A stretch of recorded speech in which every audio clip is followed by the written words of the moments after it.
Bank Nifty analysis for tomorrow. ఈరోజు bank Nifty 1500 points up side move అయ్యి కొత్త ఆల్ టైమ్ హైని క్రియేట్ చేసింది. సో అప్ సైడ్ బ్యాంక్ నిఫ్టీని ప్రిడిక్ట్ చేయడానికి ప్రీవియస్గా జరిగిన మొమెంటమ్స్ కానీ లెవెల్స్ కానీ ఏమీ లేవు. So based on Fibonacci maximum bank Nifty 54,250ని ఏం చేస్తుంది. ఇది ఒక రోజులో జరిగే మొమెంటం కాదు, బట్ జరుగుతుంది. సో రేపు బ్యాంక్ నిఫ్టీ ఎలా మూవ్ అయ్యే అవకాశం ఉంది అండ్ లెవెల్స్ ఎలా డ్రా చేయాలంటే, ఈరోజు జరిగిన మొమెంటం బేస్ చేసుకుని అప్ సైడ్ ఈ క్యాండిల్స్ కనెక్ట్ చేస్తూ ఒక ట్రెండ్ లైన్, డౌన్ సైడ్ ఈ లోస్ని కనెక్ట్ చేస్తూ ఒక ట్రెండ్ లైన్ డ్రా చేయాలి.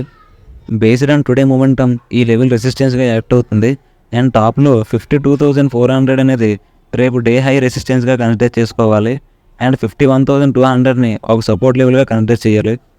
అండ్ టుమారో డేలో సపోర్ట్గా 50,700 పెట్టాలి. సో రేపు bank Nifty flat are gap up open అయ్యే ఛాన్స్ ఉంది.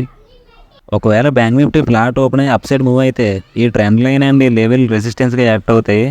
ఇక్కడ నుండి రిజెక్ట్ అయ్యి ఈ ట్రెండ్ లైన్ కూడా బ్రేక్ చేసి ఈ సపోర్ట్ లెవెల్ నుండి రివర్స్ అయ్యే ఛాన్స్ ఉంది, లేదా ఈ లెవెల్ని బ్రేక్ చేసి డౌన్కి వచ్చే ఛాన్స్ ఉంది.